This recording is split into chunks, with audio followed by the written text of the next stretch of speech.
चलन किस तरह से व्यवहार करें लेने देने का। तो फकीर साहब बोले कि जो तुम पैदा करते हो उसी से अपना चलन खोल दो। चना है, मटर है, गेहूँ है, धान है, जो कुछ भी है, जो बरसात में और जो जाड़े में जो फसल होती है उससे अपना व्यवहार करो। तो करने लगे तो बादशाह ने सोचा कि रियायत तो बड़े आराम से रहती है। तो फकीर साहब ने कहा कि तुम फिक्र मत करो, मैं इसका इलाज किए देता हूँ, वो तुम्हारा खजाने से धन वापस कर देगा जो उसने लिया है। एक वक्त वो सो रहा था अपने महल में, तो एक तो स्वप्न हुआ कि उठका खड़ा तो हो जाओ उठ करके। तो देख रहा स्वप्न, जब वो उठ के बैठा और आँख खुली तो देखा एक काला आदमी, एक काला, बिल्कुल एकदम से काला। तो डर गया, ऐसे कांपने लगा उसको देख करके। तो उसमें से आवाज़ आई कि तूने रियाया को बहुत तंग किया और रियाया परेशान होती है और हमारे पास आकर के चिल्लाती है, तो एकदम से कांप के रही, अब उसको तकलीफ नहीं होगी। जब गायब हो गया, वो गायब हो गए। गायब हो गए तो उन्होंने अपने अधिकारियों को बुलाया,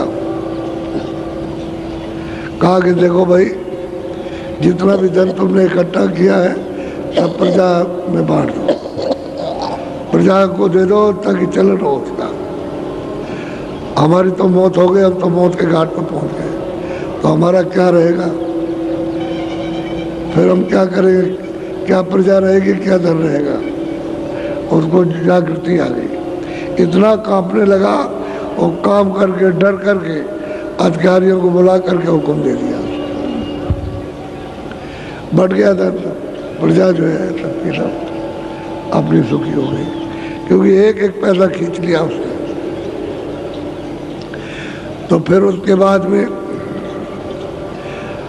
महल में सो रहा था, तो उसको आवाज़ आई कि अरे बेवकूफ़, तूने जाना कि मैं मरने जा रहा हूँ और ये मेरा क्या होगा, तो तू क्यों नहीं इसको सोचता?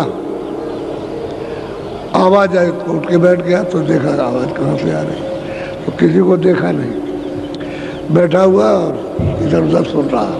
फिर आवाज़ आई, अरे बेवकूफ़, क्या तू बादशाह है?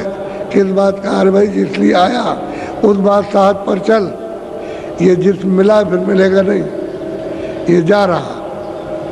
तो सोचा उसने कि अरे कहाँ से आवाज़ आ रही। अब उसको ये लगन लगी कि ये किससे सुनने को मिलेगा। तो मौलवी के पास गया, मुल्लाओं के पास गया, उस समय के मुल्ला मौलवी, उनसे पूछा कि भाई हम तो ये जानते नहीं। कह लगे एक फकीर साहब कभी कभी आया करते हैं, इधर से इधर जाते हैं, इधर से इधर, कभी कभी, अगर वो कभी तो आप उनकी तलाश कीजिए, कहीं ना कहीं मिल जाएंगे। तो उसने उनको बहुत खोजा, लेकिन बहुत दिन हो गए, 6 महीने निकल गए, मिले ही नहीं। 6 महीने के बाद उनको मिले तो बहुत हंसे, कह लगे अरे बेवकूफ़, तू बहुत दिन के बाद आया, अभी तक कहाँ रहा? अब उन्होंने वो बात याद दिलाई कि हमने तो तुझको आवाज़ दी थी और तू खोज रहा था, तुझने तो कहाँ खोजता रहा? कह लगे अरे हम फकीरों को पहचानते, यही तो है चीज। अब वो क्या करते हैं फकीर लोग, इस तरह से बदल देते हैं। अब ये जो है ये तो कोई चिल्लाता नहीं है, ये तो उसी में लगे हुए हैं अपनी ग्रंथि व मंत्र में, और उससे कुछ निकलने वाला है नहीं है। ये नहीं कि वही फकीर किसी महात्मा की खोज करें जो आपको अपने को सीधा रास्ता मिले, वो नहीं। इसमें फंसे हुए, इसमें लोग खोजते रहते और फंसते चले जाते, तो सब के सब रो रहे, कोई भी किसी जगह चैन से नहीं है। और ये बिना महात्माओं के चैन मिलेगा नहीं, वो जब मिलेंगे फकीर महात्मा तभी कुछ होगा। एक बात आपको ये समझा दें कि जो भी बाहर से दुकानें ले आते लगाते उनको सड़क पे लगाना चाहिए। अब जहाँ डेरा है वहाँ आप डेरे के अंदर लगाओगे, जहाँ गली है चलने फिरने का रास्ता नहीं वहाँ लगाया तो आने जाने का रास्ता बंद, और फिर वहाँ दुकान लगाने का अर्थ क्या है? वो तो रहने की जगह है, वो तो वहाँ रहने की जगह, वहाँ दुकान क्या सड़क पे लगाइए। जैसे हमारे अंदर आश्रम में है, बहुत लोगों ने अंदर दुकान लगा ली, तो वहाँ दुकान लगाने की जगह कहाँ? वहाँ सामान चला गया तो इन दुकानदारों से पूछो कि आपने ले लिया? आपको तो दुकान सड़क पे लगाना, सड़क पे लगाइए, वहाँ घर के अंदर दुकान लगाई जाएगी। ये मतलब ये अनसमझ का काम धांधली का, और पीछे कुछ कहते तो ऐसा कुछ कहते हो। इसलिए कोई भी हो, माला बेचे, प्रसाद बेचे, सामान बेचे, और कुछ बेचे, और भी कुछ है, कपड़े, सब दुकान पे लगाओ। और दुकान सड़क के किनारे आप वहाँ लगाइए, अंदर क्या घर के अंदर दुकान खोल दोगे? जहाँ लोग रहते हैं टेंटों में, उनका उसके अंदर खोलोगे जा करके? ये तो आपको खुद सोचना चाहिए कि दुकान कहाँ लगती है? सड़क पर लगती है। सड़क पर आमदन सबकी होती है, जिसको जो सामान लेना होगा सड़क पर ले लेगा। घर के अंदर तो दुकान रहती नहीं, अब वो कुछ नहीं है। तो इसलिए से फिर ये चोरी वगैरह होती है, इसी वजह से होती है, और कोई कारण नहीं होता। तो इसलिए दुकान लगाओ सड़क पर, अंदर नहीं। इनसे कह दो अगर दुकान नहीं उठाओगे सब सामान तुम्हारा रख लेंगे, और जब ये सब खत्म हो जाएगा तब ये सामान ले जाना। बस इतना ही कहना है। जब न माने तो सामान उठा के तब डर लो, और ये रखा रहेगा। अब आप जाइए सब, और उसके बाद सामान आपको मिल जाएगा। ये दुकान अंदर नहीं लगाना, सड़क पे लगाओ। आप किसी चीज़ को भी नहीं समझना चाहते हो और न करना चाहते हो तो खुद अपनी व्यवस्था बिगाड़ोगे।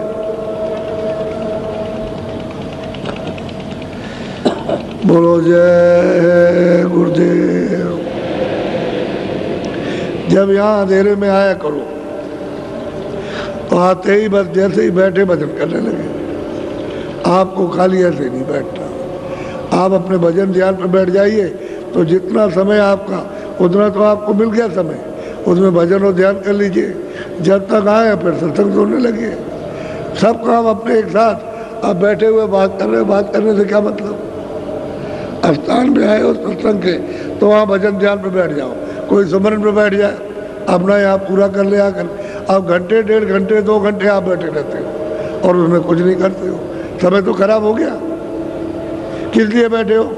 समय काम में लो तो भजन ध्यान करो। जो वह नहीं कर सकते यहाँ करो। आप कुछ नहीं, हम देखते हैं आकर के कि बस ऐसे ही बैठे हुए और कुछ नहीं है। अरे भाई जब आएंगे कि तुम भजन ध्यान स्मरण में बैठे हो तो जो आएगा बैठता चला जाएगा कि भाई ये कर रहे हैं, चलो हम भी करेंगे। ये होना चाहिए। जहाँ कहीं भी सत्संग में जाओ, अर्थात पहले से पहुँच गए तो भजन बैठ जाओ, सुमरन पर बैठ जाओ, ध्यान पर बैठ जाओ। किसी को क्या मालूम ऐसे बैठ गए आप, अपनी आंख बंद कर ली तो क्या कर रहे हैं, किसी को क्या मालूम, चुपचाप बैठे रहो। वो जब देखेगा तो बैठ जाएगा। ये काम करना चाहिए। जब पहले से आकर के जगह घेर ली है तो जगह घेरने का मतलब है तुमको भजन करना। ऐसे बैठ गया आकर के और कुछ नहीं, समय खराब कर दिया। बोलो प्रार्थना बोलो।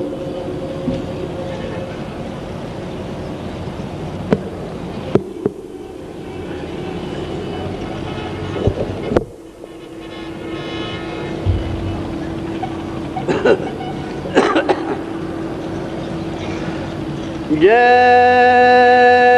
गुरुदेव।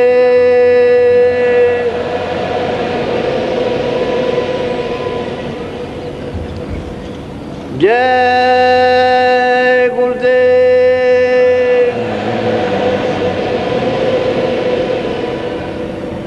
जय गुरुदेव नाम किसका? जय गुरुदेव नाम किसका? खोजरी पिया को निज घट में खो।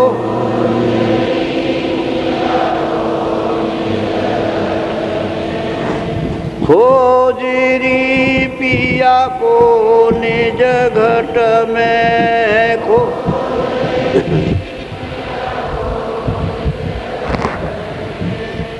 जो तुम पिया से मिलना चाहो, जो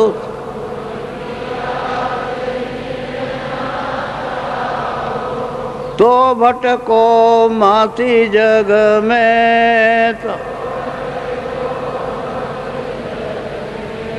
खोजरी पिया को निज घट में खो।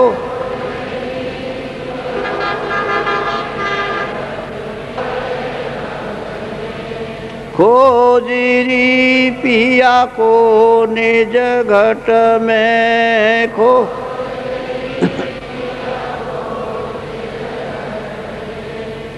जब तक संत मिले नहीं पूरे, जब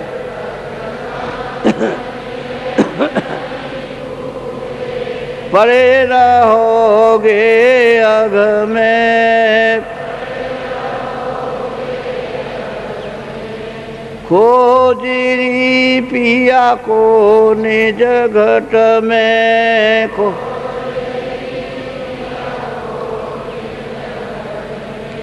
नाम सुधा रस कभी न पाओ, नाम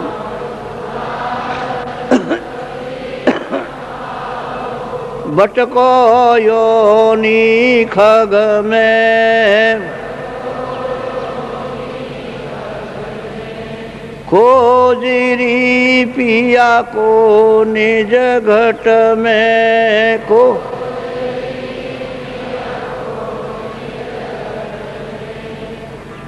पंडित काजी बेख से कसबो पन।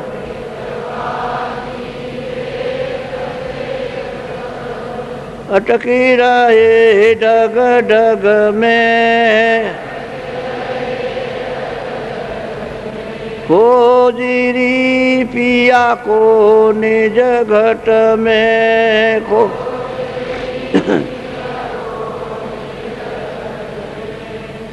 इनके यह तो भूले विषय बात में।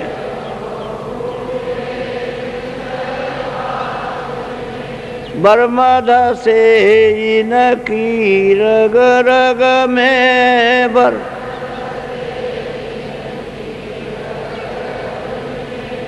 खोजरी पिया को निज घट में।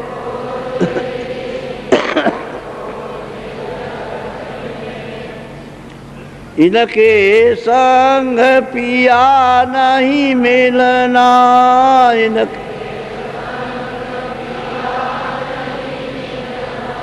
पिया मिले काहू साध समग में।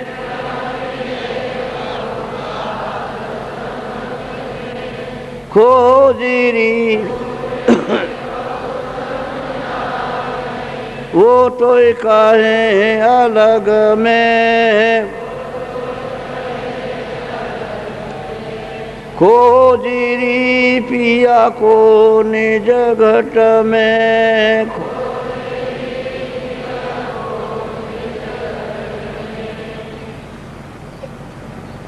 जय। कह रहे घना घोर आभार,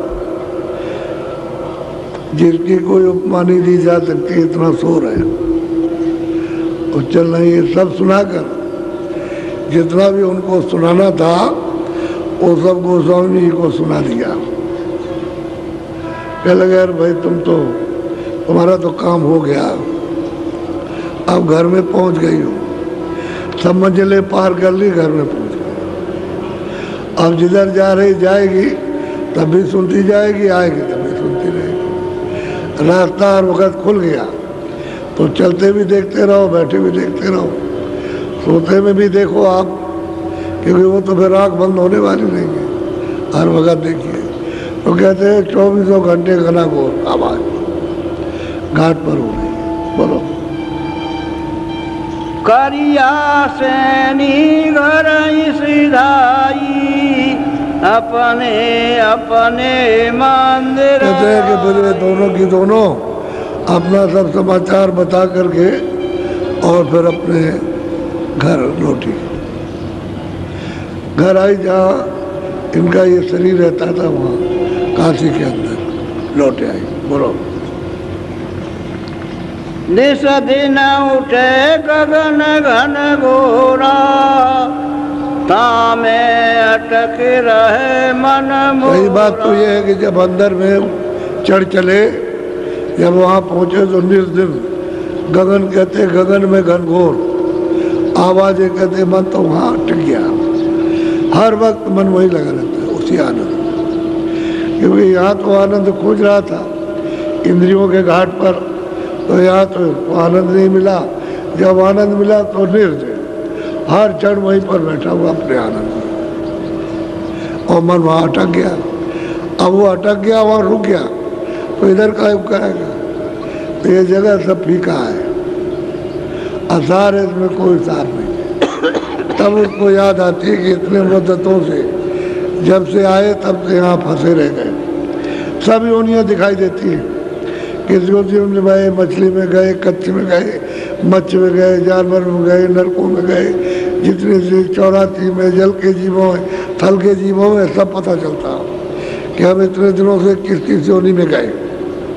तब वो रोता और चिल्लाता कि इतने दिनों के बाद एक घर लौटने का ये समय बना। और वो भी है कि कृपा और दया नहीं होती और नहीं मिलते महापुरुष तो नहीं लौट सकते। तो मनुष्य शरीर आया और दरवाजे पर आकर बैठ गए, फिर लौट गए और दरवाज़ा छूट गया। जब मनुष्य मंदिर पर आकर बैठ गए तो दरवाजे के करीब हो, अगर यहाँ खोज लोगे दरवाज़ा ऊपर जाने का तो फिर चले जाओगे, और दरवाज़ा नहीं मिला तो लौट जाओगे नीचे। मनुष्य शरीर ये दरवाज़ा मिलेगा नहीं, और मनुष्य शरीर मिलेगा नहीं तो आपको मतलब ये है कि खानों में भटकना, तो जीव वहाँ चली जाती। अब वो कहते हैं कि भाई वो तो अंदर तो हो ही रहा, अब तो हर वक्त चालू हो गया। जब जारी हो गया हर वक्त, तो ये बनल घनघोर पर ये बंद होने वाला नहीं है। अब वो सब कह करके और सब समझ करके और घर गए। देविया घर लौट गई। बोलो। कर्मा धर्मा रहे पुण्य धोई और भये उठ पहुँचे। अब कर्मा धर्मा दोनों उनसे फौरन पहुँच गए, सवेरा हुआ पहुँच गए। और इन्होंने भी अपनी अर्जी की कि हमारा भी हे स्वामी हमारे भी कुछ सुन लीजिए। वो भी कुछ अपना अभ्यास जो देखा उन्होंने, जो सुना और जो ऊपर चढ़े वो भी सुनाना चाहते कि हे स्वामी हमारी भी कुछ प्रार्थना सुन लीजिए। बोलो। तीजे से कतकी उठी धाये तीनों बिर तुलसी पे। अब वो शेख तकी मियाँ थे मुसलमान। ये कौन मुसलमान थे इनको सब जानते थे, संपूर्ण काशी इनको जानती थी। क्यों? ये थे क्या? ये मजिस्ट्रेट थे, दरबार में न्याय करते थे। ये शेख तकी मियाँ, तो ये इनके पास पहुँचे कैसे? जब ये डंडोरा पिटा काशी में, को नाचते गए, गंगा जमुना नहीं मानता, इसको नहीं उसको नहीं, ईश्वर नहीं मानता, और ही और बात कहता, और ही और वर्णन करता है, जो यहाँ नहीं उसको कहता। ये तो सब कहते थे, चाहे वो कितने भी कुछ भी निंदा करे, लेकिन और ही और कहता, और जो हम नहीं देखते उसको कहता है। तो हम कैसे मानेंगे कि वो अब तो समझेंगे नास्तिक है। तो ये बड़ा विवाद हुआ, काशी में विद्वान इकट्ठे हो गए। तो उन्होंने कहा भाई देखो एक बात है, यह तो ऐसा करो कि पहले उनके सुन लो वो कहते क्या है, ऐसे ठीक नहीं है। जो वो कहते हैं पहले उनकी सुनो। अगर तुमको प्रश्न करना तो उनसे करो और उनसे जवाब लो। जब आपकी समझ में ना आए तो आप कुछ कहो, पहले मत कहो। या ऐसा करो जो शिष्य कोई उनके पास आता जाता हो तो उसको बुला लो कि भाई वो क्या बताते हैं, क्या कहते हैं। तो एक पंडित खड़े हो गए, उन्होंने कहा एक उनका जो शिष्य है वो उनके पास आता जाता और हमारे मोहल्ले में रहता है, तो नाम क्या है? कहते हृदय। हृदय नाम है, जात का ही है। तो कहा ठीक है, उसको बुलवा लीजिए। तो लोग गए उसके पास, में उसको बुला के ले आए, उसको ले आए। तो पंडितों ने पूछा, उसका जवाब दे दिया। फिर पूछा, फिर जवाब दिया। उस पंडित ने पूछा, उसका जवाब दे दिया। वो तो सबका जवाब दे देगा। तो कह लगे हम नहीं मानते। अरे भाई नहीं मानते हो तो है तो तुम उन्हीं किताबों में देखो, तुम्हारी लिखा हुआ। हृदय ने कहा अपनी किताबों में देख लो, हम उसके बाद तो आगे की बात बताएंगे, लेकिन पहले अपनी किताब में देखो उसमें क्या लिखा है। क्या लिखा होगा? नहीं ये हम नहीं मानते। अरे भाई तो किताबों को तो मानो, जिसको आप कहते हो ये किताब है, जिसको जिनसे पूजा करते हो, पाठ करते हो, उन किताबों को तो मानो। बस ये तो जवाब दे दिया, शर्मिंदा हो गए। पहले तुम बड़ा मूर्ख है और तुम मतलब है कि पढ़ा लिखा कुछ नहीं कमा रहे। अब इस तरह से बात को टाल दिया, सत्य बात को ढकेल दिया और अपनी बात आगे रखी, समझे। और कह लगे कमा रही, पढ़ा लिखा कुछ नहीं, इस तरह की बात करता। तो झगड़ा होने लगा, तो मारपीट होने लगी। अब उनको बेचारे हृदय को मारने लगे। सब पंडित विद्वानों की बात बताते, ये मारने लगे। तो फिर इधर से जा रहे थे घोड़े पे सवार होकर, दरबार में जा रहे थे, कचहरी में। तो बीच में भीड़ लगी है, तो घोड़े पर और सवार भी लोग थे साथ। तो घोड़े पर जा रहे थे तो लगाम इन्होंने, भाई इतना बड़ा विवाद हो रहा है तो ये क्या हो रहा, तो लगाम मोड़ दी उधर घोड़ा। तो इनको सब पहचानते थे कि भाई वो आ गए, बस बंद हो गए। तो उन्होंने पूछा भाई क्या है, क्यों विवाद हो रहा? कह लगे ये कतेब नहीं मानता, ये कुरान नहीं मानता है, गमार। उसको आगे कह दिया कि कतेब कुरान ये नहीं मानता ये, और ये झूठ बखान करता। तब उन्होंने दूसरे ने कहा ये वेद कतेब और ये कुरान पुराण, और मतलब ये है कि इनको नहीं मानता है, ये बड़ा गमार है। तो क्यों रहे? तो मतलब ये।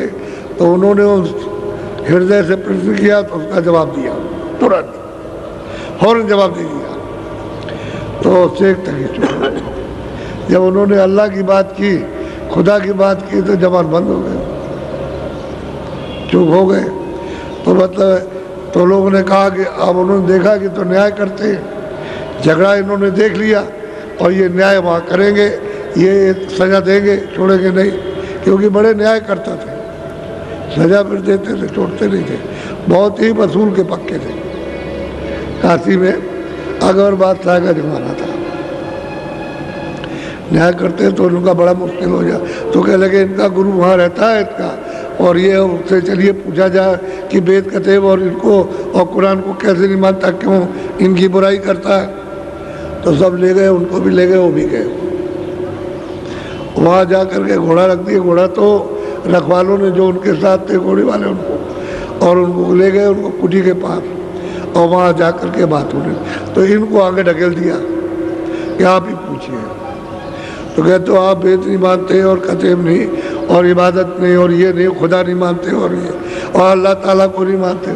तो गोस्वामी जी ने उनको जो जवाब दिया तो तकरीबन चुप हो गए, कोई फिर बात नहीं करता। फिर पंडित टूट पड़े, तो इनको भी जवाब मिल गया इनको कि उनके उन्हीं के सामने जवाब दिया। तो मतलब ये वो भी चुप हो गए, हार गए। तो बाकी जितने भी गए थे मूर्ख, तो बस उनकी मूँछें फड़क रही थी, मुँह फड़क रहा था कि इनको मारने के लिए। लेकिन अब ये है कि वो पूजा पाछा और फिर वहाँ से चले आए। तो तकी मियाँ फिर गए, जब वो दरबार वबार कर लिया फिर उनके पास गए। तो उन्होंने खुदा के अल्लाह के बारे में उन्होंने समझाया, सुन कर के फिर चले आए, फिर गए सुबह, फिर दरबार करने के बाद शाम को फिर गए। अब रोज़ उनका आना जाना उनके पास लग गया और उन्होंने सब सुनाया। अब वो तकी मियाँ, अब वो सवेरा जब हुआ तो इन्होंने सोचा कि पंडित ये कर्मा धर्मा अपनी बात कह देंगे, हम रह जाएंगे। तो सर से कह लगे हजूर मैं भी कुछ अपनी बात कहने आया, बोलो। बैठे भेद भाव सब चीना, तीनों बात आपनी की। पहले तो इन्होंने दोनों ने बात की, जो अभ्यास किया, जो देखा वो इन्होंने सब बताया। जैसा जैसा देखा वैसा इन्होंने बताया। उनसे बात की, बैठा लिया, बैठात की बात की। अब इनकी जब पूरी बात हुई तो उन्होंने खुदावंद आप हमारी भी अर्जी सुन लीजिए। वो भी कुछ कहना चाहते, बोलो। कर्मा धर्मा भेद बतावा, निज निज निस दिन निर्वाण भेद हम पावा। अब कर्मा धर्मा ने दोनों ने कहा कि जो आपने बताया था मैंने अभ्यास किया, भजन और ध्यान किया, तो हमने निर्वाण पद साफ देखा। बताया उन्होंने उनका रूप क्या है, उन्होंने सब बताया कि उनका नाम क्या है। वहाँ तो यहाँ तो कुछ बताया नहीं जाता, वहाँ तो कुछ जो सुनेगा वही बताएगा। वो तो वहाँ बहुत भेद है। तो जो सुना वो उन्होंने उनसे कहा कि हमने ये सुना और ये निर्वाण पथ हमने पाया और हमने साक्षात्कार ईश्वर का, खुदा का, उनका दर्शन किया। हमने साफ साफ बताया, उन्होंने अपना अभ्यास पूरा पूरा दोनों ने बताया। नीचे से बताया कि नीचे ये देखा, ऊपर बताया कि ऊपर ये देखा, वहाँ पहुँचे तो हमने ये देखा। कह लगे जिसका जिक्र किताबों में आया हुआ है उसको तो मैंने अब देख लिया। उन्होंने बता दिया अपना अपना अपने, बोलो। सो निर्वाण पार एक द्वारा, निरखा फटक शिला के। अब वो कहते हैं कि निर्वाण के पार, यानी सैद दल कमल के पार, खुदा के रूप को देखने के बाद भगवान का साक्षात्कार निरंजन भगवान ज्योति स्वरूप का किया, उसके पार एक दरवाजा है। दरवाजा तो कहते हैं कि जब मैं उसके पार गया तो दरवाजा दिखाई दिया और दरवाजा खुला तो फटक सिला है। उसके पार हमने देखा। क्या देखते हो बता रहे, बोलो। अब वो ऐसे चिन्ह है कि जो देखेगा वही बताएगा। क्योंकि अगर वो पूछ लेंगे कि भाई तुमके आगे पीछे क्या है, तो उसको सब बताना है, क्योंकि वो पीछे भी और आगे भी जो देखेगा। तो वहाँ कोई इधर उधर की बात नहीं चलती है। तो वो भी देखते हैं और वो भी देख रहा, बोलो।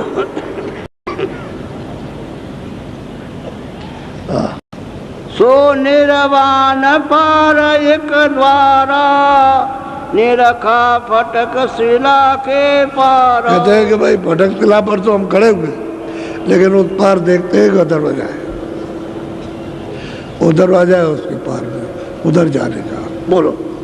तावा देखा पुरुष न्यारा, ताकि शोभायगमय पार। कहते हैं कि मैंने वहाँ जब देखा उस दरवाजे को तो वहाँ गुरु भी बैठे हुए, और जब वहाँ पहुँचा तो देखा उधर में जो रचना है वो अगम पसारा, जिसको कोई कह नहीं सकता इतना पसारा, इतनी रचना है। तो ये तो जब आँख अंधे से कहो कि देखो मथुरा ऐसा, दिल्ली ऐसा, कलकत्ता ऐसा है, जंगल ये देखो जंगल ऐसे, तो अंधा कहेगा हमको क्या मालूम, हमारे तो आँख ही नहीं है। तो वहाँ तो आँख है। तो इतना बड़ा पसारा कि मृतलोक का क्या हो तो एक कण भी नहीं है। कहते हैं सो हमने, वो कहते हैं वो जो पसारा हमने आँख से देखा, और ईश्वर को भी आँख से देखा। उसके पार दरवाजा और उसके पार हुआ तो फटक शिला भी देखा, उसमें खड़ा हुआ तो पार जो है वो हमने देखा। सब कहते हैं, सारे सब बताते हैं ये हमने देखा। ये दोनों अपनी अपनी बात पेश कर रहे हैं और जैन मत के हैं, क्योंकि जैन मत वैसे भी बहुत मलिन है। अब जो किताब में लिखा हो तो उनको मालूम नहीं है। जो अक्षर है उसको पढ़ लेते, तो अक्षर तो आपके ये भी पढ़ते हैं हिंदू, वो अक्षर पढ़ लेते हैं शास्त्रों के, और कुछ देखा तो है नहीं, तो क्या वर्णन करेंगे। अब वो देखते हैं और कहते हैं कि हमने निर्वाण पद पाया, शहद दल कमल हमने देखा, उस पर जो बैठे हुए उनको हमने देखा। साफ साफ कह रहे और उसके पार उधर गया तो उधर में हमको खिड़की दिखाई दी, और जब उसको खोला तो फटक जिला है, और फटक जिला पे खड़े होकर के हम देखते हैं कि दरवाजा है। और भी चीज़ें बीच में दिखाई देती हैं, तो जो है जो वो कह देता है। यानी सब लोग अपनी अपनी चीज़ कहेंगे, उसमें वो भी चीज़ आ जाएगी, क्योंकि इतना मसाला है कहने का, दिन रात सुनाते रहो ख़त्म नहीं होने वाला। इतनी चीज़ें वहाँ तो सीधा सीधा बताते हैं, उसी से पता चलता है कि इसने क्या देखा, और पूछ लिया उसमें कैसे रूप है, वहाँ की सूरतों के कैसे रूप है वो सब बता देगा, वहाँ सूरतें कैसे बसती हैं वो सब बताएगा वहाँ, और सूरतों का खेल क्या सब एक बता देगा। बोलो। ताका भेद निर्वाण न पावे, नैन सो देखी नजर में। अब वो दोनों के दोनों कर्म धर्म कहते हैं, उसका भेद जो हमने परे देखा उसका निर्वाण नहीं पा सकता। यानी ईश्वर उधर नहीं जा सकता तो उसने नहीं देखा। और ब्रह्मा विष्णु महादेव ये तो हिंदू मुसलमान सबके करता धरता है, ये तो उत्पत्ति करते पालन करते पहले सबकी कर देते। तो ये देवता तो तीनों सबके एक ही, हर कौम के एक ही देवता है वो है। तो ये तो यहाँ नहीं जा सकते और वो उधर नहीं जा सकते। निर्वाण सहजल कमल के धनी उधर नहीं जा सकते जो उधर हो रहा, कहते हैं ये उसको नहीं पाएगा जो हमने, वो कहते हैं जो हमने उधर देखा उधर ये नहीं जा सकते, ये बयान कर रहे हैं। जो उन्होंने देखा वो कि ये ईश्वर वहाँ नहीं पहुँच सकते, वो हमने देखा। बोलो। कर्मा धर्मा बोले बोली, गुप्त राख प्रगट कहते हैं कि देखो इन्हीं से सुनाया, इसको बाहर किसी से मत कह दीजिएगा, नहीं तो मतलब बड़ी आफत खड़ी हो जाएगी। इसलिए गुप्त भेद है तो गुप्त ही रखो इनसे। अब ये तो सब जानते हैं कि तो लिए ही चल रहे, तो इनसे तो कहना ही है, यही तो हमारे सब कुछ है। अगर वहाँ किसी से कहा वो तो जानता नहीं तो तुम्हारी आफत हो जाएगी। इसलिए गुप्त भेद है, इसको गुप्त ही संसार से रखना। तभी तो उन्होंने कहा कि मतलब है कि ये जब भी कभी भी इस तरह का प्रकोप आया भ्रष्टाचार का, तो वही कहते हैं कि लुप्त भये सदगुरु। सदगुरु तो जब ही लुप्त होते हैं जब जानने वाले और मानने वाले नहीं रहते, तो फिर सदगुरु लुप्त हो गए और जानकार भी लुप्त हो गए। आप बगैर जानकार और बगैर महात्माओं के प्रमाण के किसी को समझ में आ नहीं सकता। तो जानने वाले आए तब तो आपको प्रमाण दे, वो मिलते रहे कहीं। इसलिए बोलो। दो मिल बाकी असस बाता, तुलसी समझ जीन। अब गोस्वामी जी महाराज ने सब ध्यान से सुना और बैठाल के सुना, अच्छी तरह से उनको सुन लिया और वो समझ गए। किसी ने आगे कहा, किसी ने पीछे, इधर का उधर का, सब कहते हमने अपनी आँख से लिखा, आँख से देखा। और आँख इधर है, ये आँख देखेगी और लौट करके आएगी तो यहीं बैठ के यहाँ ये यही बैठ जाएगी आकर के, और ये इधर देखती है तो यही बताएगी कि हमने देखा।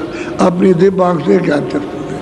अब वो सबके अंदर आँख है, चाहे मुसलमान हो, चाहे हिंदू हो, चाहे चूड़ा चमार हो, चाहे कोई भी किसी जात का हो, ये आँख तो सब में है। तीसरी आँख सब में, और दो आँखें। अब तुम्हारी एक आँख न रहे तो एक आँख का काना हो गया, बस इतनी बात है। और दोनों आँख नहीं रही तो अंधा हो गया। तो अब अंदर से भी अंधे और बाहर से भी अंधे, आँख सब में। और सबको अधिकार मनुष्य शरीर पा करके दिया गया कि सब खोल लो। कलयुग में सबको अधिकार दिया कि सब खोल सकते हैं, लेकिन मिलेंगे जब महात्मा तब काम होगा, मगर उनके मिले, क्योंकि आप बात नहीं मानोगे किसी की और किताबें कुछ बताएंगी नहीं। इसलिए आपको उनके पास जाना कि वो रास्ता दे दे, भेद बता दे हमको, तब तो आँख खुल जाएगी। और भेद नहीं बताएंगे तो इन्होंने सबने दोनों ने अपनी बात कही। वो पीछे बैठे हुए शेख तक पीछे बैठे, वो पीछे बैठे हुए जी, कहने के लिए वो भी अपना कुछ कहना चाहते। बोलो। शेख तकी उठ के तब बोला, अपनी विधि बात सब खोला। शेख तकी ने कहा अपना जो कुछ प्राप्त किया, जो कुछ उसने अपनी आँख से दीदार किया, उसको अपना खोलना चाहता, खोल के बताना चाहता कि आपने अपनी मेहर की, दया की। बोलो खुदावंत एक अर्ज अब यही हमारी। सुनिए, आपकी, ये आपका बंदा है और आप खुदा है। खुदा बंद, आप खुदा है, हम आपके बंदे हैं। बंदे कहते हैं मुरीद, यानी सेवक, शिष्य कहते हैं कि मैं आपका पक्का शिष्य, पक्का मुरीद हूँ, पक्का बंदा हूँ, जो हुक्म होगा वही करूँगा, उसके अलावा और कुछ नहीं कर सकता। और अगर ये कहीं न्याय सच्चा न करते होते तो बुद्धि नहीं आती। सच्चा न्याय करते थे, बड़े न्याय में बड़े जानकार थे। अब यहाँ भी जरा सी वो आवाज़ में परख लिया उन्होंने और जान लिया, चिपट गए। उनको क्या मतलब है हिंदू है कौन है, वो तो कहते हैं खुदा और मैं आपका बंदा हूँ। बोलो मैं मुरीद मुर्शिद की राह। और कहते हैं मैं मुरीद हूँ, मुरीद शिष्य को कहते हैं, और मैं आपकी शरणागति हूँ, आपके चरणों में।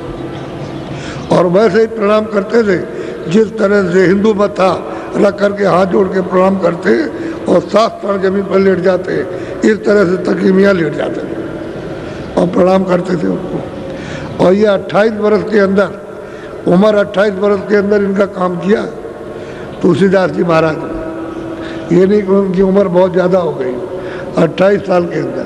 बोलो फजल नजर मेरे पर कीजे, मेरी अरज चित्त कि मैं सुबह में। सुबह आया हूँ तो मेरी चित्त से आप ध्यान दे करके जो कुछ तो सुन लीजिए। मेरी प्रार्थना है, अर्जी है कि आप हमारी बात को सुन लें। जैसे इनकी ध्यान से सुन लिया या औरों की सुन लिया ध्यान से, हमारे वो भी कुछ कहना चाहिए। बोलो बंदे ने बकसी सी पाई, सो हजरत में कहूँ। अब कहते हैं कि बंदे ने, इस मुरीद ने, इस सेवक ने जो आपसे जो कुछ पाया हजरत, यानी मतलब ये आप ही खुदा है, आप ही हजरत है, वो दूसरा खुदा और कोई नहीं। वो उन्हीं को कहते हैं कि आप ही खुदा है, आप हजरत हैं, और आपकी बख्शीश यानी कृपा हुई, दया हुई, आपकी मेहर हुई, मतलब। और जो आपने चीज़ दी है उसको सुनाने आया। वो ये नहीं कहते कि मैंने कमाई की, वो कुछ नहीं, ये बंदा है और ये आपका है, ये और किसी का नहीं है। और बंदे को जो बख्शीश मिली है और आपके चरणों में, वो सुनाने के लिए आए। बोलो एक रोज फजल सकीदा, रूह चढ़ गई अगम। पहले मैं रोज बैठ कर, जो आपने बताया था, रोज बैठ के ध्यान करता था और रोज बैठ कर के नित्य प्रति भजन करता था। ऐसा बैठा हुआ तो एक दिन रूह चढ़ गई, शब्द को, नाम को पढ़ाकर, नबी की आवाज़, अरे खुदा की आवाज़, उसको पकड़ा और पकड़ के एकदम से चढ़ गई। चढ़ी जा कर के तो दरवाज़ा खुल गया। जब खिंचाव हुआ, वो कहते चढ़ी, तो खिंचाव जब हुआ तब चढ़ी, तो दरवाज़ा खुल गया उधर में, उधर कि रूह एक दिन चढ़ गई। ये कहते हैं कि रोज़ करता रहा, रोज़ करता रहा, रोज़ ध्यान लगा रहा था, रोज़ भजन करता था, आवाज़ सुनता था। एक दिन ऐसा होगा रूह चढ़ गई, ऊपर चढ़ गई ऊपर। तो इस आकाश में नहीं, वो दूसरा आकाश, इस आकाश के ऊपर तो सूरत यानी रूह बैठी हुई है और उस ऊपर खिंचा हो गया उसका, यानी इससे ऊपर खिंचा हो गया। ये तो यही तक है, ये इसकी हदबंदी आकाश की, ये यहाँ तक है, इसके ऊपर नहीं है। तो रूह चढ़ गई ऊपर। अब वो क्या देखते हैं उसको सुनिए। बोलो चौथा तबक दे कि वहाँ जा जहाँ नबी की उठे आवाज़। कहते हैं जब मैं उधर गया तो 14 लोग, 14 तबक, और अलग अलग तबक में जो राजा राज करते हैं वहाँ स्वर्ग वैकुंठ में, बैत में, वो सबको देखा। तकी मियाँ ने सबको देखा कि चढ़ गई तो 14 तबक, 14 लोग, उनको लोग कहते हैं अपने स्वर्ग वैकुंठ में। तो 14 लोग हैं वहाँ, 14 लोग हैं, वहाँ 14 तबक, वो भी तबक ही मतलब है, लोग ही है, लोग, कोई दूसरा नहीं, उर्दू का शब्द है और ये हिंदी का शब्द है। और उसको तबक कहते हैं, तो लोग कहते हैं। ये 14 भवन है, वो 14 लोग, 14 तबक कहते हैं। वहाँ चढ़ गई और वह सबका जायजा, यानी सबको अपनी आंखों से देखा 14 लोगों कि हाँ किस तरह के। तो स्वर्ग वैकुंठ की रचना है। सूरज चढ़ गई और जब उस रूप में पहुंची लिंग शरीर में, तो उन्होंने वो देवताओं की लिंग सृष्टि देखी। वहाँ तो देवता ही देवता रहते हैं, वहाँ ये मनुष्य सृष्टि इंसानों की तो ये है नहीं है, वो तो मतलब लिंग सृष्टि है। बढ़ने का भी रूप है और घटने का भी। वहाँ बढ़ता भी है, घटता भी है, छोटा भी होता है और बड़ा भी होता है, सब तरह का वहाँ रूप है। और बच्चे भी है और बच्चियाँ भी है वहाँ पर। ऐसा मालूम होता है छोटे छोटे बच्चे, ये भी पता चलता है। तो कहने लगे हमने 14 तबक वहाँ खूब अच्छी तरह से देखा। इसका परिचय दे रहे हैं 14 लोगों का। अब ये नहीं कह सकता कोई कि भाई मुसलमान नहीं जा सकते, उनके पास मुसलमान गए। अब ये कहते हैं आप खुदा हैं, आप हजरत हैं, और आपने बख्शीश जो दी है वो हम सुन रहे हैं। साबिर साहब कह रहे हैं, और हमारी चित्त दे करके सुबह सुबह आ गए फजल में, तो हमारी सुन लीजिए आप। जो कुछ बख्शीश मिली है वो सुना रहा, हाजिर कर रहा आपके सामने, हाजिर कर रहे हैं। और मैं आपका बंदा हूँ और आपके चरणों को छोड़ नहीं सकता। सब कुछ उन्होंने कह दिया अपने शब्दों में, कुछ बाकी नहीं रखा, सब कह दिया। और कभी कभी तो ऐसी मस्ती में आ जाए तो कहे कि हजूर अब नौकरी करने की इच्छा नहीं, हमारा दिल नहीं लगता, बिल्कुल दिल नहीं लगता नौकरी में, हम तो इसी में लगे रहे, इसी में हमारा दिल लगता है साफ साफ। तो कहे अभी ठहर जाओ, अभी ठहर जाओ। अब गोस्वामी जी उनको कहे रुक जाओ, हम बताएंगे, बोलो। रूह दौड़ पटे अमरा तोड़ा, 14 तबक रूह से पोड़ा। हम कहते हैं कि भाई रूह दौड़ी, वो तो सब देख करके दौड़ी, 14 तबक करके दौड़ी रूह, और जा करके उसने आकाश उधर, उसका भी स्वर्ग वैकुंठ का भी एक आकाश उसकी सीमा, कहते हैं उसको तोड़ दिया, रूह से फोड़ दिया वो आकाश। वो तो सीमा स्वर्ग वैकुंठ की है, आगे सूक्ष्म लोग लगेगा। कहते हैं रूह से उसको तोड़ा, यानी सूरत ने, उसी जीवात्मा ने उसको तोड़ दिया, उस जो आकाश है, क्योंकि वो एक तरह का अंडा है और मतलब उसी के अंदर रहो, ऊपर नहीं जा सकते। तो रूह ने उसको दौड़ करके उसको तोड़ दिया। बोलो। ले लगी जाई लाई के बम्बाई, साहिब रब बसे ते। कहते हैं वहाँ निरंजन भगवान, कहते हैं उसमें लौ लगी, ले हुई। तो शब्द में, उस नाम में घंटे की आवाज़, संख की आवाज़ में ले हो गई। तो हमने खुदा को भी देखा, और जब उस पार गई तो वहाँ रब को भी देखा। रब कहते हैं ब्रह्म, कहते हैं उसको हमने देखा, आँख से देखा। अब देखिए स्वर्ग का भी, वैकुंठ का, 14 लोगों का, 14 तबकों का भी सब पूरा समाचार। और दौड़ करके रू गई, आकाश तोड़ा उधर जा करके, तो कहते हैं उसमें लौ लगी, किसमें नाम में, उसमें प्रवेश हो गई, ले हो गए। तो खींच करके तो कहते हैं खुदा का दीदार हुआ। और फिर ऊपर गई तो कहती है उधर में फटक सिला है, जब उस पार गई तो वहाँ देखा तो उधर में वो रब की यानी सृष्टि है, उधर रब की है। खुदा की सृष्टि नीचे है और रब के ऊपर है। कहते हैं उसको हमने रब को भी देखा, रब को भी देखा और खुदा को भी देखा, यानी ब्रह्म को भी देखा, और मतलब यह है कि निरंजन भगवान को भी देखा। और मियाँ साहब अपनी अर्जी सुना रहे हैं गोस्वामी तुलसीदास जी को, जिन्होंने 7 कांड रामायण बनाई और जिसको हम लोग पढ़ते हैं। आपने कभी ये सब चीज़ समझने की कोशिश तो की नहीं कि भाई कहीं से इसको समझा जाए। और इस वेद को जानने वाले और रामायण में ये सब लिखा, और आपको नहीं मिलेगा। रामायण में आप कुछ नहीं पा सकते, और हम आपको रामायण की बात बताएं तो ये सब लिखा हुआ है। ऐसे नहीं कोई नाम छूटेगा हो और सब। लेकिन हरित भूमि संक में समझ पड़े नहीं पंथ, जिम पाखंड विवाद थे लोग तुम्हारे सर ग्रंथ। उन्होंने ग्रंथ को लुप्त कर दिया और ये पाखंड विवाद फैल गया, इसलिए सदग्रंथों का बोध नहीं किसी को। उसी में लिखा है हरि मूल तृण संकुल है, समझ पड़े नहीं पंथ, किसी को रास्ता नहीं दिखाई देता है, तो बताओ फिर क्या करेंगे। तब उन्होंने देखा कि जब मानने के तैयार नहीं है तो उन्होंने गुप्त कर दिया और उसी में लिख दिया रामायण में। मैं रामायण की चौपाई सुना रहा हूँ आपको, किसी और की नहीं सुनाता। बोलो। तू बेचू दे बेजवाबी साई, वो साहिब दिल अंदर पाई। कहते हैं कि भाई ये ईश्वर और ब्रह्म मैंने उसको मतलब पाया और उसके ऊपर से खबर आ रही है, ऊपर वाले की, समझ गए। कहते हैं ये सब मैंने घाट पर पाया। दिल कहते हैं देखा ब्रह्म को भी, और परे ब्रह्म की जो परे है वो पार ब्रह्म, उसको भी खबर आ गई उनके पास, उसको भी देखेंगे। बोलो।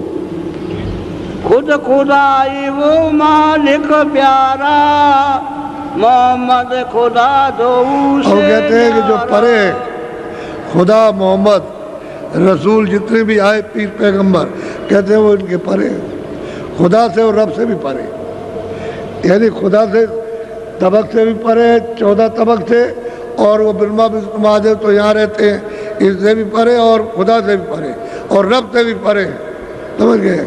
और कहते हैं मोहम्मद रसूल इनके परे, इसलिए महापुरुष कहते हैं सन कि वो राम और कृष्ण भी परे।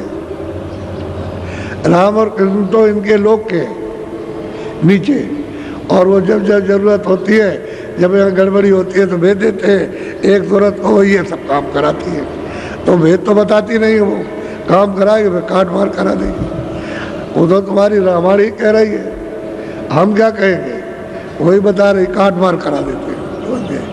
क्या वो कृष्ण आए, वो भी उन्हीं के लोग के आए, और जब समझाया नहीं समझे राजा लोग, और ये वो सबको इकट्ठा कर दिया, यही मथुरा से कंस मारा, तो यहाँ मतलब 14 मरतबे उनको यहाँ से भगा दिया लड़ाई करके, भाग गए। तो दोबारा कृष्ण भगवान नहीं आए यहाँ कभी, अभी नहीं आए।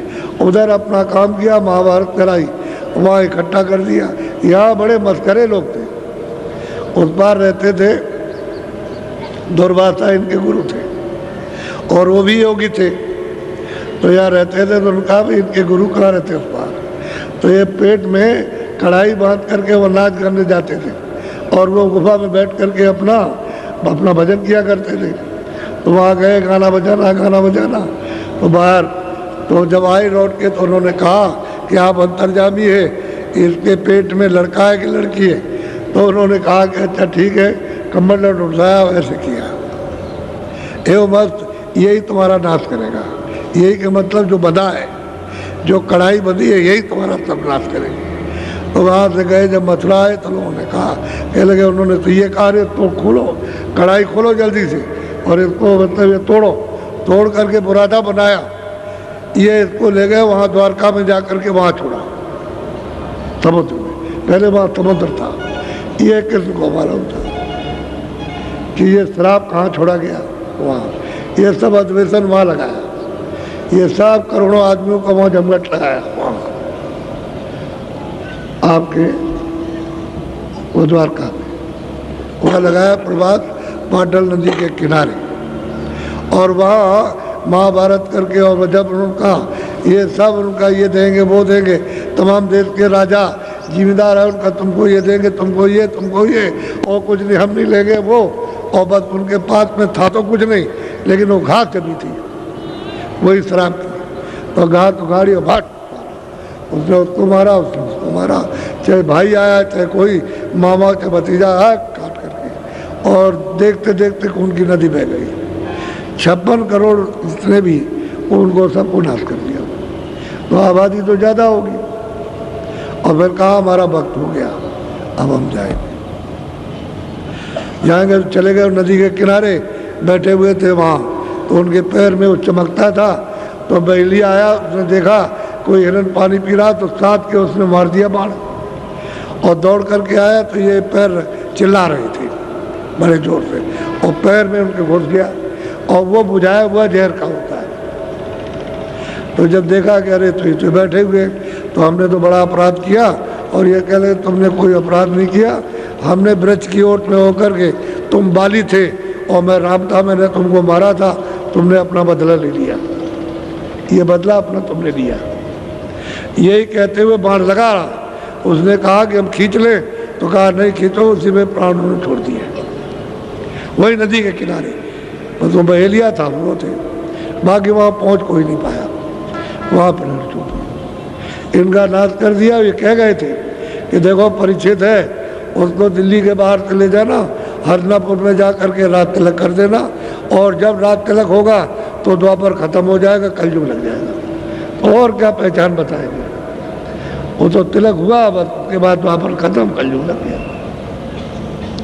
कह जाते हैं हमारा जो काम था वो हो गया।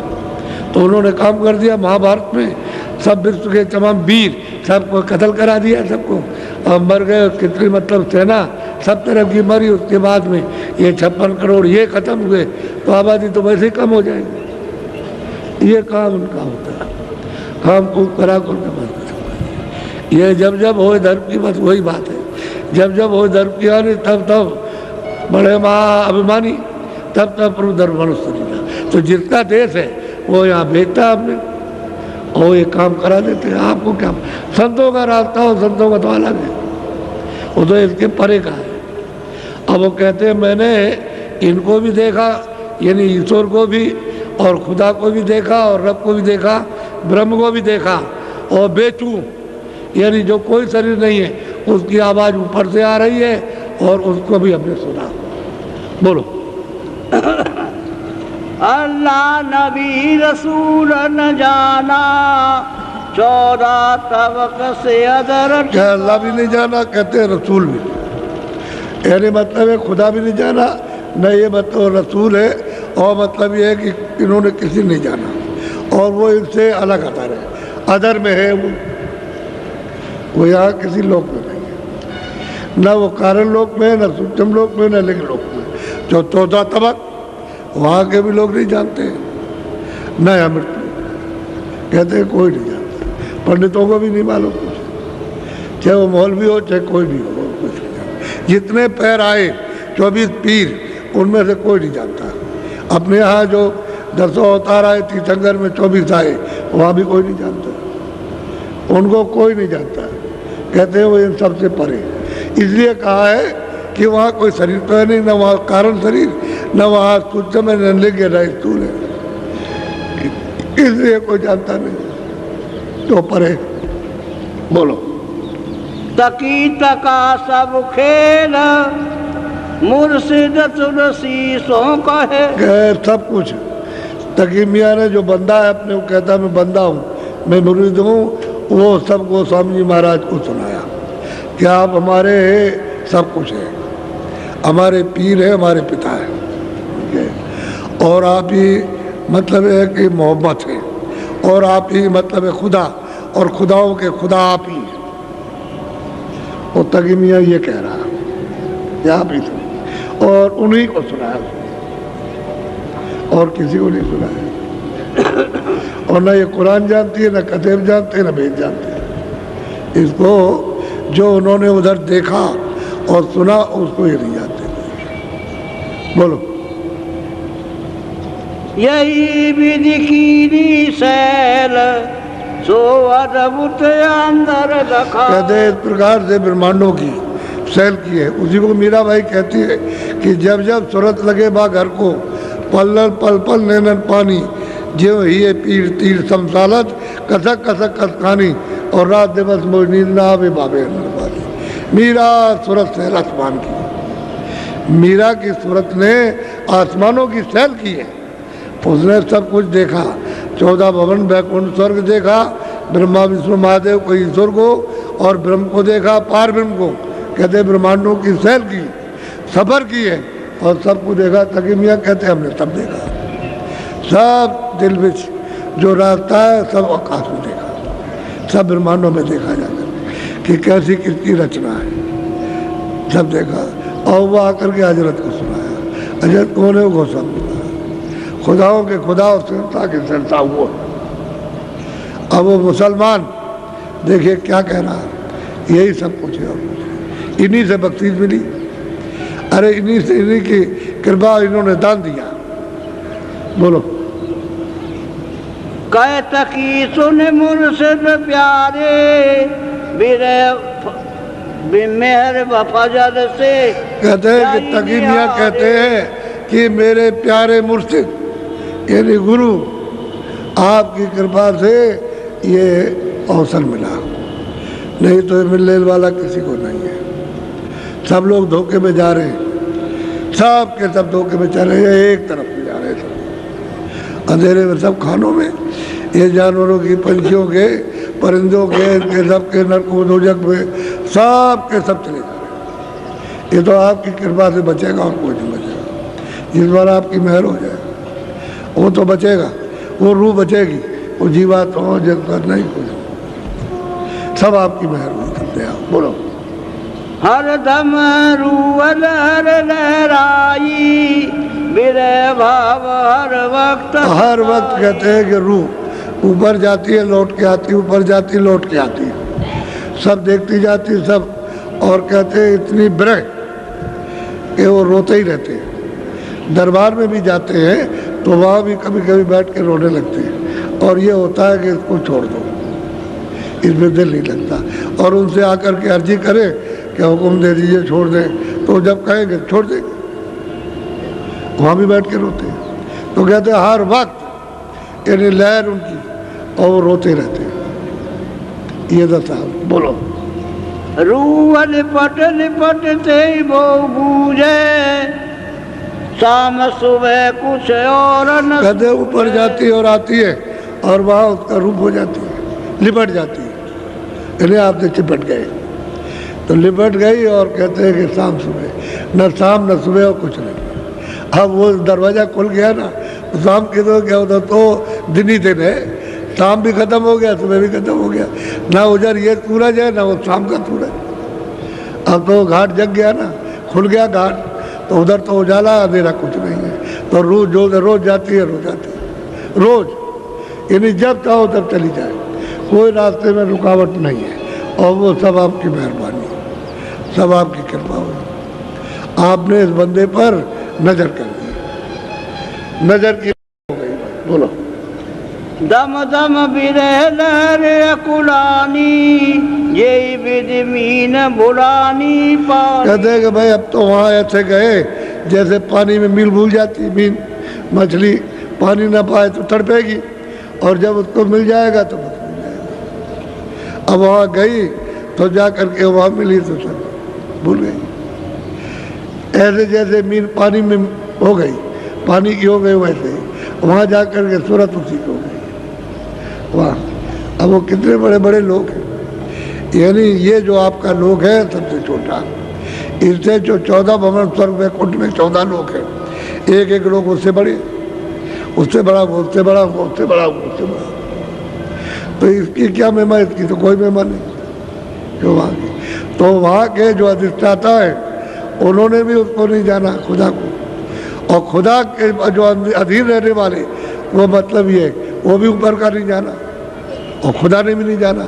और जो ऊपर में रब है यानी ब्रह्म है, उसने पार ब्रह्म को नहीं जाना, वो अपनी सीमा के अंदर वहाँ से जा नहीं सकते, और नीचे भी नहीं आ सकते। बड़ा सत्पुरुष का सूझता तो है नहीं है, इनको कुछ दिखाई नहीं देता है जो उनमें कुछ मालिक से मिलने की बेरे आ जाए, कुछ तड़प पैदा हो जाए, कुछ इनमें इच्छा जाग जाए, तो इसी में सब में फंसे रहते हैं, हाय हाय करते रहते हैं, हाय बच्चा, हाय ये, हाय वो, हाय वो, हाय हाय में, इसी हबिस में, हाय हाय कहते हैं हबिस को, तो हबिस में वक्त निकल जाता है, तब तक मतलब ये खेल खत्म हो जाता है, क्षणों में खेल खत्म होता है, देर नहीं। बोलो कमोदिनी बिलखाई चंद हस्त आशिक गए। अब ये कमोदनी तो विलाप करेगी, क्योंकि वो चंद्रमा तो चला गया, अब जब निकलेगा तब फिर जा करके वो खिलेगी। अरे भाई यही साधक का, मुरीद का और प्रेमी का भी यही होना चाहिए कि वो मालिक के दीदार और दर्शन के लिए तड़पे।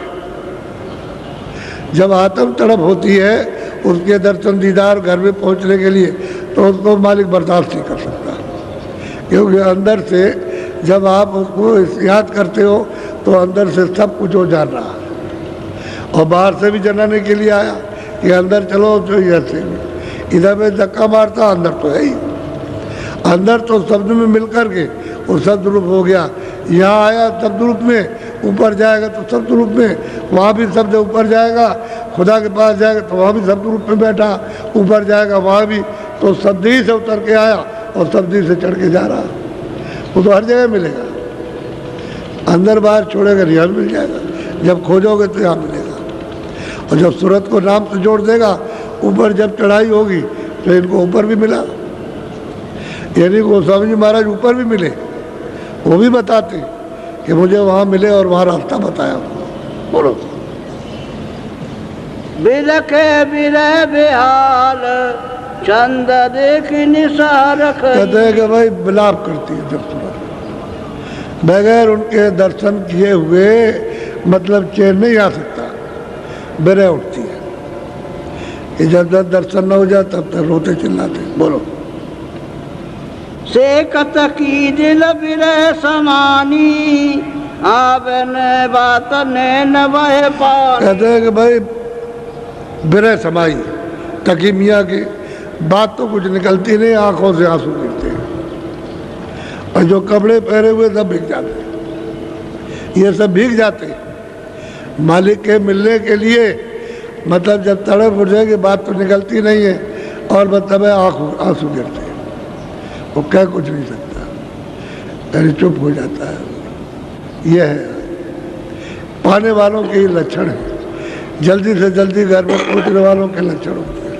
हम संसार के लिए चिल्ला रहे हैं कि संसार हमारा खो गया, वो हमको मिल जाए तो हम कैसे, जब खो गया तो कैसे मिलेगा, तो यहाँ नहीं मिल रहा, और वो मालिक खो गया तो अब तो मिल ही नहीं रहा, तो हम संसार में फंस गए। संसार तो नासमान है, मालिक तो स्थिर था, वो तो अखंड था, अविचल था, वहाँ तो परिवर्तन न होता न होगा, वो तो अमर देश है। तो सुरतों को ये काल देश है, यहाँ परिवर्तन होता रहेगा, वहाँ परिवर्तन, तो वहाँ जाना चाहिए था। तो उसके जाने के लिए कोई राहगीर, कोई जानने वाला, कोई भेद बताने वाला, युक्ति कोई देने वाला चाहिए। अब वो नहीं मिलता तो कोई काम नहीं बनता। अब मिल गए तो ये सब काम रो रहे। बिरह समाई है। अब ये बिरह कब समाप्त हो जाएगी? जब मालिक का, सच्चे मालिक का दीदार हो जाएगा, तब ये चली जाएगी, तब बिरह खत्म हो जाएगी, उसी का रूप हो गया मालिक का। बोलो। दम दम विकल खुदाई पुकारी तन मन सुध बुध सकल विसारी। कहते हैं तन मन, कहते हैं सब, ये मन और तन, इसकी सुध बुध, ये सकल विसार दी, और खुदा के खुदाओं का खुदा, खुदाओं खुदा, संताओं का संता है, उसका दीदार हो गया। और दीदार कराएंगे वही तुलसीदास जी, उनकी बगैर बहर के कहते हैं कुछ काम बनने वाला नहीं, वही कराएंगे। और उन्हीं के सामने रो रहे, बात नहीं निकलती है, रो रहे ये, और वो सब पहचान रहे, जान रहे। तो इनको तकी मियाँ को पहुँचा दिया अपने ही घर में, जिंदा ही रहते हुए। मरने की बात 28 बरस के अंदर, अभी इनकी 28 बरस की उम्र होने जा रही है, समझ गए, और उसके पहले ही पहुँचा दिया। तो जब वो मुसलमान पहुँच सकता है, जैनी पहुँच सकता है, और मतलब ये कोई पहुँच सकता है, ब्राह्मण पहुँच सकता है, स्त्रियाँ पहुँच सकती है, अरे भाई तुम क्यों नहीं? तुम भी तो उसी समय में हो। 400 साढ़े 400 समय क्या होता है कि भाई 450 बरस हो गए, तो क्या समय? इसके बीच में तो बहुत महात्मा है, बहुत उन्होंने काम किया, बहुत ही काम किया। बोलो। अरे ये तकी तकते रहो, मुर्शिद ने दस्त पंजा दिया। वो कहते हैं गोस्वामी जी महाराज, ये तकी मियाँ तकते रहो, उसको आते जाते देखते रहो बराबर। गुरु ने तुमको गोपनीय भेज दिया है वहाँ घर पहुँचने का, तकते रहो, देखते रहो उसको, समझ गए, और पहुँचा दिया, देखते रहो। अब वो चाहे दिन हो चाहे रात हो, कभी हर वक्त देखते रहो, ऐसा वो मालिक है। अब वहाँ से सब लोग आए हो यहाँ आकर के, और रास्ते से आए, सब रास्ता भूल गए, अब चढ़ने का रास्ता ही नहीं। यहाँ सब कहते हैं चढ़ के जाना है, नाम को पकड़े से चढ़ना है, लेकिन वो बात जो लिखी है रामायण में कि सतयुग जोगी सब विज्ञानी और कर जान तले प्राणी, सब के सब, यानी मतलब है कलयुग में नाम पा जाए तो सब सोते चढ़ जाए, सब की सब चढ़ जाए, लेकिन वो नाम भेद मिलता नहीं, कोई बताने वाला नहीं। तो तुमको बताया जाता है, अगर किसी से कह दो 50 आदमी खड़े हो जाएंगे, अरे तुम क्या, तुम नास्तिक, तुम ये हो, तुम वो, और ये तुमने बाप दादों का पुरखों का सब क्रियाक्रम छोड़ दिया, ये चिल्लाएंगे तो तुम क्या करोगे? चल डूब जाओगे तुम। चुप रहो, भेद मिल जाए चुप रखो, किसी से कहना नहीं, जरूरत नहीं। क्या करते हो ये भी न जाने और क्या पाते हो ये भी न जाने, जो देने लेने वाला वही वह दोनों जाने और कोई न जाने। अब ये इनको कोई जानता नहीं है, लेकिन इनको भी थोड़े दिनों में, इनको भी जब मस्जिद पे नहीं जा रहे, वो तो कहते हैं मस्जिद तो ये है, तो इसमें तो मैं जाता हूँ, और मस्जिद कहाँ से आएगी? जिस्मानी मस्जिद है तो मैं यहाँ जाता रहता हूँ खुदा के पास में, इसी मस्जिद पे जा सकते हो, उससे जा नहीं सकते। कहते तो सच थे, लेकिन मुसलमान जो नहीं जानते हैं कहते थे काफिर है, काफिर है, खुदा को नहीं मानता, शरीयत को नहीं मानता, कुरान को, इसको उसको नहीं मानता, बस इस्लाम नहीं, बस वो कह करके जानते कुछ नहीं और कह दिया। अरे रो छोड़ो, ये खुदा को नहीं मानते न शरीयत को मानते, इसलिए छोड़ो इनको, ये रामायण की को गीता और ये वो वेद और शास्त्र और पूजा पाठ और गंगा जमुना नहीं मानते, छोड़ो इनको ऐसे। और जिस गंगा में स्नान कराना चाहते हैं आप चले नहीं जाते, वहाँ चलो स्नान करो चल के, तो बड़ी बड़ी नदियाँ तो सब जगह मिलेगी, और 14 लोक में भी नदी है, ऐसा नहीं कि यहाँ नदी नहीं है। और ऊपर में तो नदी बड़ी बड़ी है, और ऊपर और बड़ी है, ऊपर नदियाँ सागर का रूप लेती हैं, तो उसमें स्नान करो और भवसागर से पार हो। अब इन्होंने पक्का कर दिया कि इन्होंने मुझको पहुंचा दिया और कहते हैं मैं तो वही हो गया, जो वो है वो कह रहे तकी मियाँ मैं वही हो गया और कुछ नहीं। इसलिए आपको जो रास्ता बताया गया है आप जोर करो, ताकि नित्य नियम से रोज और प्रेम के साथ में और तड़प से कि जल्दी से दरवाज़ा खुले और यहाँ से जल्दी निकले। जब तड़प आएगी दरवाज़ा खुलता जाएगा, और तड़प नहीं रहेगी तो फिर नहीं। और उसके लिए नाम और रूप उसको याद करो, तड़प कि हमारा इसका दीदार हो, इसका दीदार हो, इसका दीदार हो। जब तड़प होगी तो एकदम से मतलब है दरवाज़ा टूटेगा, खुलेगा और आग से सब दिखाई देने लगेगा, सब जगह दिखाई। इन प्रेमियों में बहुतों को दिखाई दे रहा, ऐसा थोड़ी कैसे कि सभी अंधेरे अंधेरे बैठे, बहुतों को दिखाई देता है, ऐसा नहीं है।